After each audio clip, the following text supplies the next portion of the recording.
Welcome to the Power of ERDC podcast. I am your host, Tim Reeves. Every year, thousands of bird strikes put both civilian and military aircraft in danger. And aside from the risk of human lives, the cost is staggering, hundreds of millions of dollars in damage. Solving this problem is incredibly complex. It's a mix of understanding animal behavior and figuring out how to manage the vast open spaces of our nation's airfields. So to find a solution, ERDC forged a partnership with the U.S. Department of Agriculture, combining cutting-edge engineering with deep expertise in the natural world. And the result? A creative, and now viral, possible solution designed to keep animals away and aircraft safe. To discuss this work, joining me today are Dr. Brian Washburn, a research wildlife biologist with the USDA's National Wildlife Research Center, and Dr. Jake Jung, a research wildlife biologist from ERDC's Environmental Laboratory. Gentlemen, thank you for joining us today.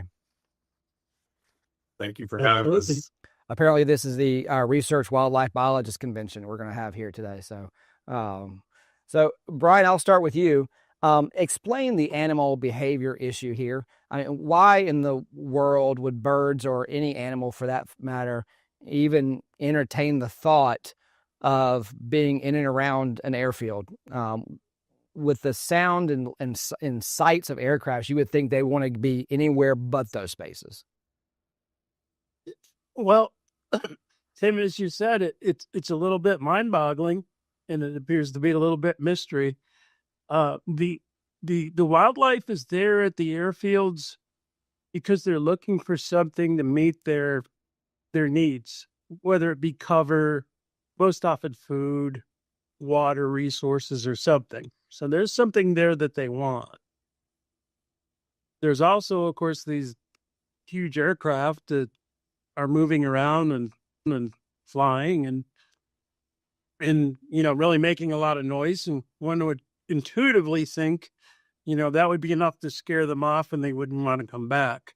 However, the behavior where they're exhibiting is really habituation. What's happening is they are getting used to these aircraft moving around, hearing all these sounds and things, and with no negative reinforcement, nothing bad happens. They simply start to ignore it. To me, an analogy is when I moved to Ohio, I lived in a house very adjacent to some train tracks. And for the first couple weeks, every time a train went by, I would pay attention. I would react, be a little startled by it. But over time, I, in a sense, habituated to it, got used to it, and learned to simply ignore it. And in reality, in simple terms, that's what the birds are doing. They're not, nothing's happening to them. So okay, this is just part of living on an airport. And I guess they feel safe there. And aside from, possibility of being hit by or hitting an aircraft, there's no risk, like you said. What are some of the current methods? I would think that we think about an airfield as being vast open space. What are some current or more successful devices or techniques used to change that behavior, change that natural behavior that would keep these birds away from the airfields and the aircraft? So very quickly, give you a little background on my agency, USDA Wildlife Services. I work for the research side. We have an operational side where we have folks that provide some assistance, from whether it's technical assistance and advice to boots on the ground out using these tools, scaring birds, doing the work across the U.S. and actually around the world with our military at foreign bases. And the folks, and then there's also private sector folks who do this. The airport may have employees, or DOD will have employees who will work this issue and do the best they can to promote the safety. As I think of it, some of the techniques fall into, we'll call it 3 categories. One is passive deterrence. So I think of these as things like bird spikes that we put on a place where we don't want the birds to roost, such as the distance to go markers along a runway is not a great place for birds to be because they could lift off and they're real close to the runway and, of course, right in front of an aircraft. There's chemical repellents that are used, such as methylantranolate or anthraquinone, that provide a deterrent, an irritant, if you will, to the birds in an effort to try to get them to essentially go somewhere else. And another one, which is a little bit fascinating, and it plays into what we're talking about today, is the idea of an effigy. An effigy is a model or a taxidermied animal that is used, can be very unsettling to certain kind of birds in certain situations. It doesn't work everywhere, but one of the more consistent places this concept of an effigy works is if you were to make a really good model or a taxidermy turkey vulture and hang it upside down. It's critical how you hang it. For whatever reason, that's incredibly unsettling to turkey vultures, and they will leave. Well, I mean, I would understand too. Yeah. And I feel the same way. If my neighbor hung an effigy of a person upside down in their yard, I'd probably be pretty disturbed about my neighbor and avoid him. Right. So there's some things we could do that are just out there in this sense of deterrence. Active deterrence, sort of second category, include everything from hazing with vehicles. We're going to drive a vehicle at them. We're going to toot the horn. We may have rotating lights and things. We could use distress calls. By distress calls, conducting some research now, and it is used where we're hazing wildlife with live dogs, is a tool to see if they can deter the animals from leaving, particularly Canada geese.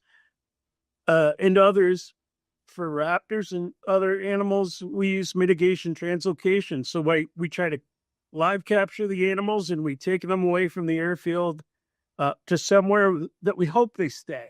And we hope they don't come back. And lots of times they do, but sometimes they don't. It depends on the species and a whole bunch of other factors. So there's a whole variety of non-lethal tools that we use.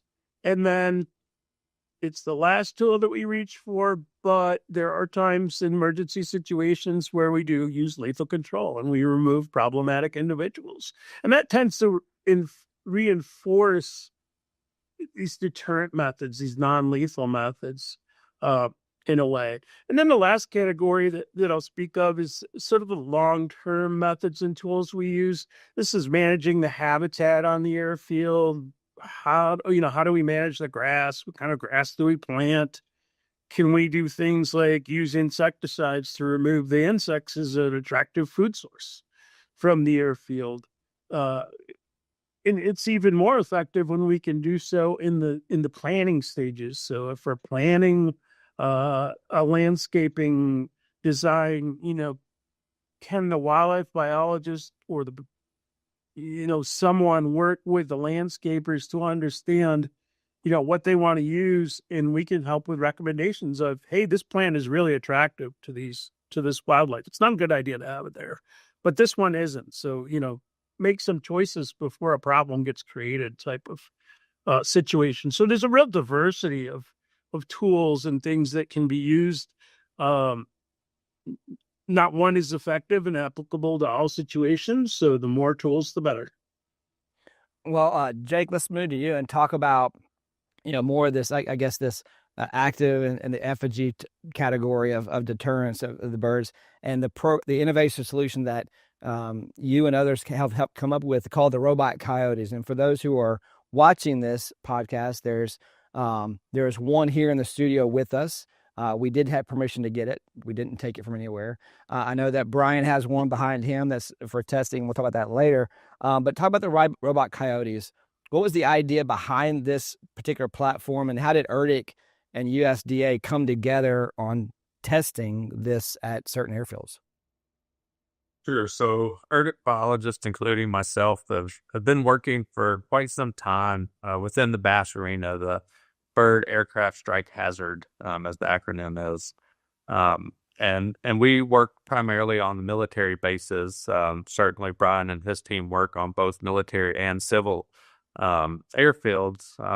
And we've done past research, vegetation management, grass height, like Brian mentioned. And so we actually get together generally once a year at a workshop that we have that's hosted by the National Military Fish and Wildlife Association. And at that workshop, one of the actual working groups is a bass working group. And so it's an opportunity for all of the researchers involved in this field to kind of get together and talk about ideas and brainstorm some of the problems we're seeing. And so that's kind of how we got involved with USDA in collaboration.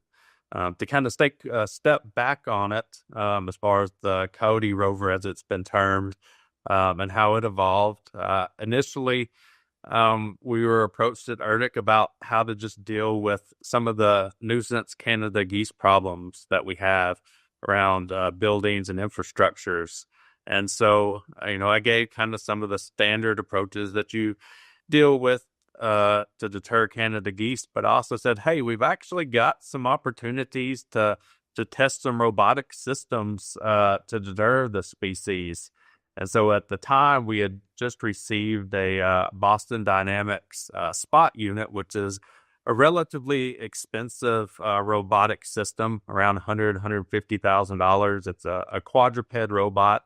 Has the ability to maneuver in places like going up and down stairs and over objects. And it somewhat resembles a dog, as you will, being, a quadruped. The downside is that it's relatively slow moving. And so when we did some initial testing, the geese didn't really respond, at least until you got really close. And then it was more of an annoyance. And so contacted our lead robotics guy, who was Shake Hammond, inside the environmental laboratory, and said, hey, what's some other things we can do to maybe solve this problem? And Shay had been working with some of these ground rovers on a different project unrelated to bass. And so we thought, well, let's try slapping a decoy on top, the Coyote in this case, since we already had it on hand, and use it, because these vehicles are able to move at high speeds, 20 plus miles an hour. And so going back to the behavioral aspect, it's likely that, they're perceiving the Boston Dynamics, the slow moving thing. It's not really resembling a predator so much, but you now have this fast approaching vehicle with a Coyote on top, and they go, whoa, what is this? And, they immediately fly away. And so working in the bass field, I was like, hey, this is a really good opportunity, not just with Canada geese, but across the entire environment to kind of introduce this concept. And so that's really how I started getting involved with Brian and his research team to start, further developing this concept and seeing if it would be a useful tool in the toolbox for some of our bass managers. I love the comment about let's strap this Coyote to the top of a robot. And those, I mean, and I know it's far more technical than that, but I think actually deep inside that email thread of that conversation was literally the phrase, let's strap this to this and see what happens. So tell us about the early testing of the Coyotes, and where were they tested, and kind of some of the results thus far. I know that these versions that we're going to talk about later, what would be like version 2.0, these are prototypes, and there's still more testing planned, but kind of talk about the early testing and the successes thus far. Sure. So, before we went too far down the road, one of the first things you want to do is this something that's going to be beneficial to the field? And, obviously talks with other researchers and Brian, it seemed yes, but let's actually take it to the ones that would use this technology. And so we took it to a few different military airfields to begin with, Fort Campbell in Tennessee, and met with their staff, their biologist, their airfield manager, got really positive feedback. It's one thing to see this, on a PowerPoint slide or just sitting in an office space somewhere. It's a whole nother thing to actually see it work in the field, to introduce more of real world setting, airfield setting, especially with areas that have taller grass, and the system's working 100 yards away from where you're at, you kind of lose sight of the actual platform and only see the coyote. And it's really difficult to see whether it's actually a decoy or the real thing. And so presumably that's what the birds are also perceiving as a threat. And again, when you introduce that speed and approach and everything, it really adds the realism back into it. So really positive response there. We went on to Whiting Field Naval Air Station in the Panhandle of Florida. We've been doing some of the vegetation work I mentioned, so already in contact with their biologists.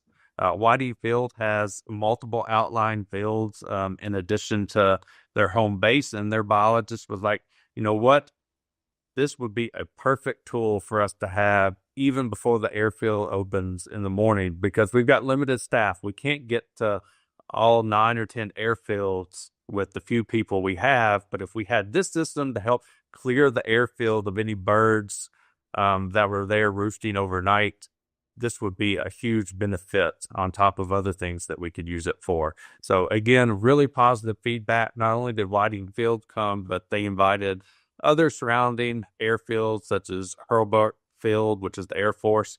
And so we did really have good attendance. And then we also went to Naval Air Station, Pensacola. And so that's really where this kind of kicked off, because we did get a picture with the Blue Angels. And so that's, as we'll discuss later, kind of going viral. That kind of set it off. But same thing, positive feedback wherever we took it. And so the last visit we made was actually with Brian and his staff at the research station in Ohio. And so Brian, as you can see in the background, has one of our units from ERDC there to go on and begin doing some of that testing, especially from the behavioral standpoint. Brian, and Jake, we are going to get to that Blue Angel photo here shortly. So, Brian, we talked earlier about the number of airfields we just did, about the number of airfields that the USDA works with. It's hundreds and hundreds, like you said, even on a global scale.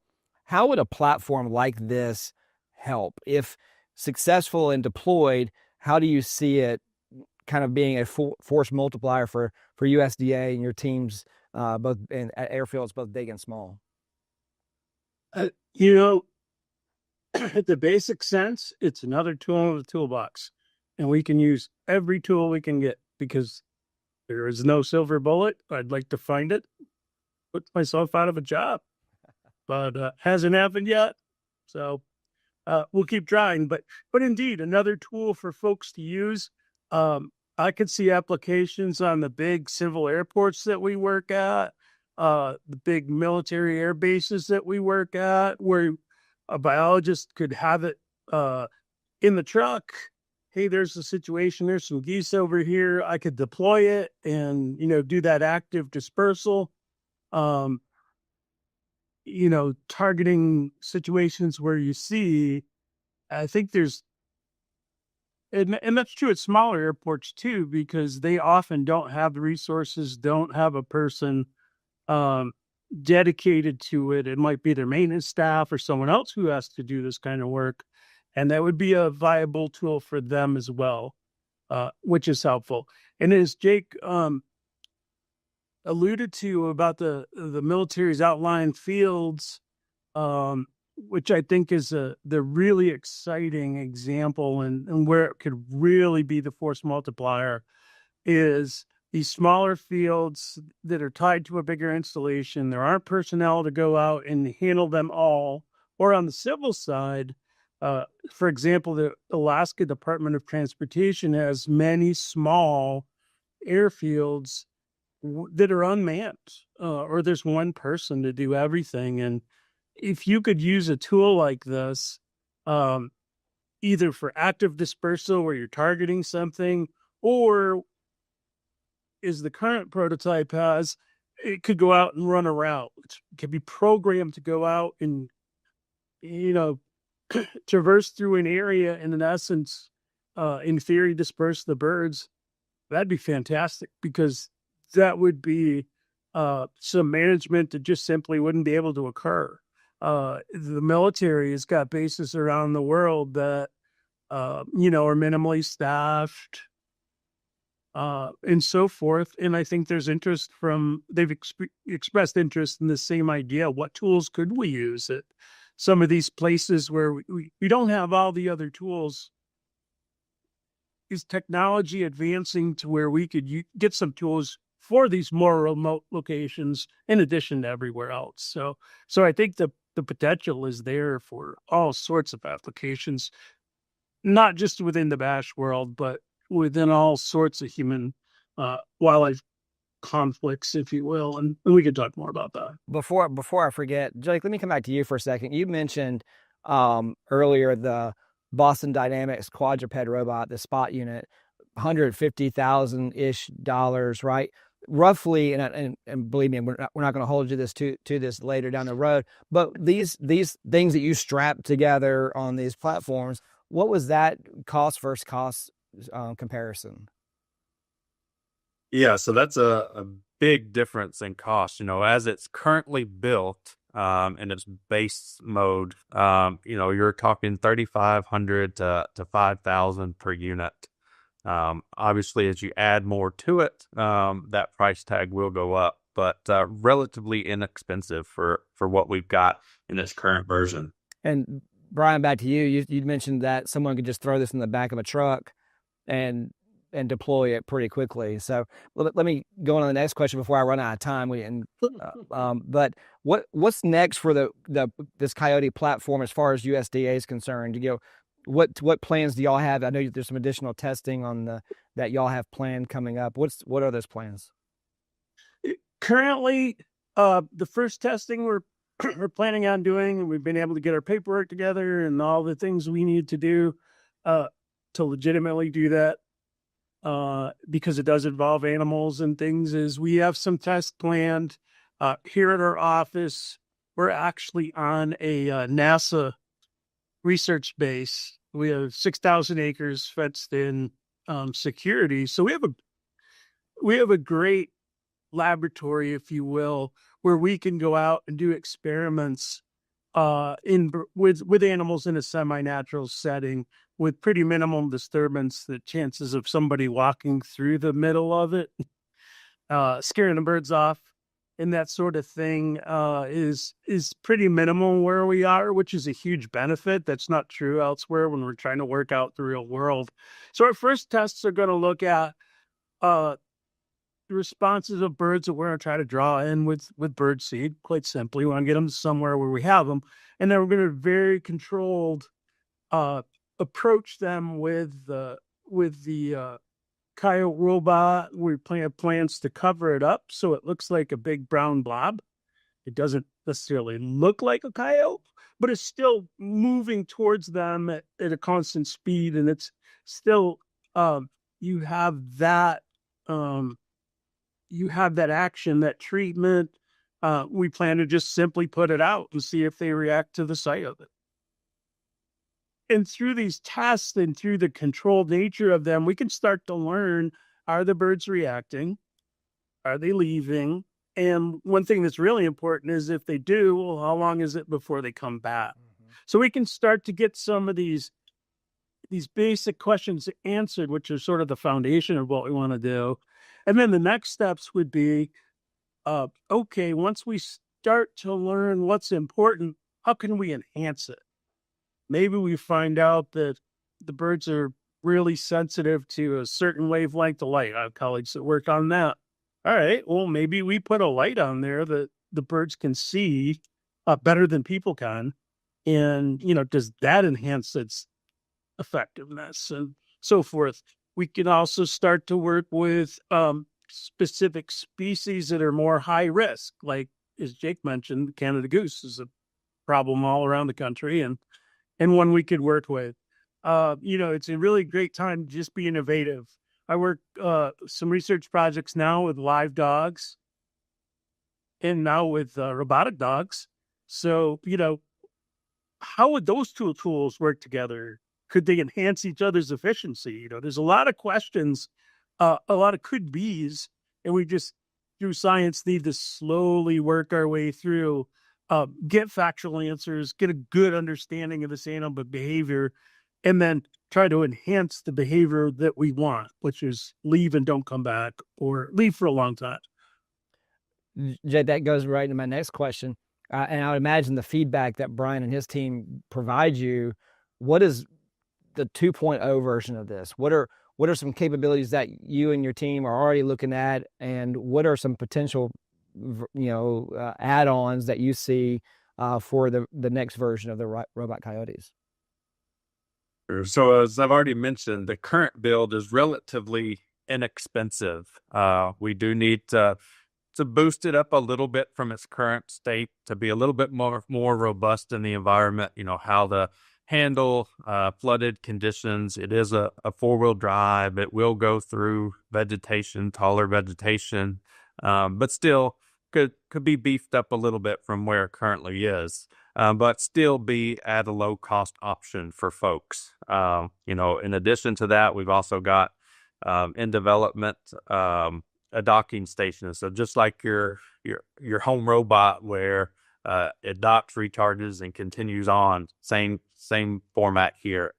Now, as we start adding things on and getting, as you mentioned, to kind of the 2.0 and beyond versions, it does increase with price tag, but it also increases with capabilities. So things like onboard computing, different sensors, cameras, thermal sensors, even AI, greatly, increases its ability, whether that's to recognize actual bird species on the airfield or different surfaces, grass versus pavement, lots of different things in which it could perform at that point. So right now, as we mentioned, it's running unmanned routes, which is still very beneficial, but eventually we want to get it to the point where it is truly fully autonomous across the airfield.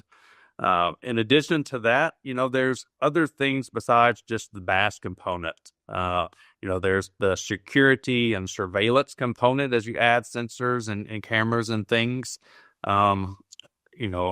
whether that's around an airfield environment or elsewhere.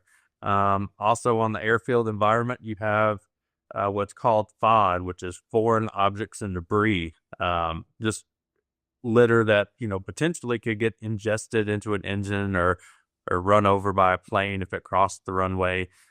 So while this thing is outperforming routes and operating on the airfield, it also could be sending out information saying, hey, here's a foreign object. This needs to be picked up as a safety concern.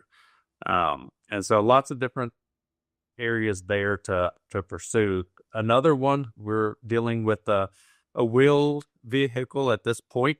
Certainly there's a lot of research that's been put into UAV, but lots of safety concerns with putting something in the air. So if we continue working off of the ground like we have been, could ship this platform over to more of an aquatic system, whether that's boats or hovercrafts. Within the bash field, we try to eliminate water sources the best we can, but that's not always possible. And so when you're talking about water birds, which are generally your larger species, also much more of a concern if an aircraft hits it. And so shifting over into that environment and doing some of that testing as well. And then, that's kind of thinking along the bass lines, but USDA, and I'll let Brian speak to it more, deals with other aspects such as, nuisance wildlife in agricultural settings, golf courses, other things. So all to say that, what we're developing here, depending on whether you want the low cost version of just performing some basic routes up to more of the high tech version, depending on the situations, we've got the opportunity to address lots of different scenarios. Brian, my time is going pretty fast, so I'll get you this question here. As for this partnership, and aside from civilian and military airfields, how has this collaboration made ideas even better? I mean, how is I know that you're working in sometimes we work in silos, but how has the two forces coming together made this even a much more crazy idea, right? It's like it probably started off as crazy, but now it's a good idea. So how has the partnership made it even better? You know, as time has gone on in my career, my colleagues and others, I think those of us in the profession have realized, when we're all doing our own thing and we're siloed, we could accomplish some things. But when you start to build teams of people with different skill sets, it's a force multiplier. And Shay is an outstanding example of this. He brings an engineering piece that Jake and I would have honestly no clue about. It's not what we do. But without him, something like this couldn't work. And then on the flip side, you can engineer all the things you want, but if you don't look at the biology of the species and the behavior and things, then your efficacy at the end of the day might be pretty limited. But when you bring these teams together, in our case, federal agencies, which is, the more we do, the better. Let's be honest. Universities and others, when we bring teams with different skill sets, it absolutely increases what we can do, our ability to toss ideas off each other, be creative, just gets enhanced so much. And it makes it personally, it makes it a heck of a lot more fun. When you can toss ideas around, as crazy as it sounds, that you're going to run the coyote on wheels around. And, but that might be the thinking that, breaks through this whole idea of how do we use, drones on the ground or drones on the water to accomplish things we're trying to do. So the partnership is just so amazing. Jake, last question. We've alluded to it a couple of times, the viral nature of this, and maybe it goes back to the fact of a crazy idea on the back of a napkin type thing. And we mentioned the photo with the Blue Angels. We posted that on LinkedIn on a random, I think Tuesday or whatever. It was like a great picture and that kind of stuff. The next thing I know, you're getting bombarded by phone calls. Shay is getting bombarded by phone calls. Talk about how this story of a robot coyote went viral and the impact it had, kind of your schedule got pretty hectic with answering phone calls. Talk about that story of how it went viral. And I'll give you the latest numbers. Since that post went up, the story of the robot coyotes has been viewed or read by more than 500 million people across more than 200 media outlets across the world. So, we can call it crazy all we want to, but that story went viral and people consumed it. Tell us about that. Yeah, I was completely blown away when I heard those numbers. And yeah, really it kind of started with that one picture. And then we got contacted by the Military Times to do an interview with Shay and myself. And that just kind of mushroomed out to what you just mentioned, of it going viral across so many different websites. I'm sure a lot of those were laughing emojis and things with people joking and seeing this concept. But at the same time, we did have some serious inquiries about, the technology and how it could be used on airfields and other places. And so, while we made joke about it, there's also some real weight behind the concept as we develop it further. And so, yeah, as Brian mentioned, we're research wildlife biologists, so we kind of stick to the behavioral side of things. And so we'll continue to collaborate together on that research, both from the standpoint of, driving birds away from airfields, but just as importantly, potentially keeping them from even landing with this operating on the airfield, and hopefully they go land somewhere else. But then the other big part is, of course, working with the engineers and working with Shay's robotic team to continue addressing safety concerns. Obviously, if it's going to work in an airfield environment, you can't have it going across any type of runway, taxiway, interfering. So all those safety checks have to be in place. Lots of research still to go, but we'll continue to develop the system, work with Brian and his team as funding allows for the effort. Well, gentlemen, listen, thank you for your time. Thanks for the story. Thanks for the creativity. It's fun to tell these kinds of stories, and I'm sure our audience will enjoy it. So, again, thanks for joining us. And Thank you for having us. Thank you. and listen, we're going to need that robot coyote back at some point. It's probably got a barcode on it somewhere, and somebody's got it on their inventory list. So just bring that back. With that, I will say thanks to our audience. You can visit powerofverdictpodcast.org to learn more about this system. There's a resource page that you can see videos of this system in action, photos as well. And join us next week. We appreciate the time. Thank you.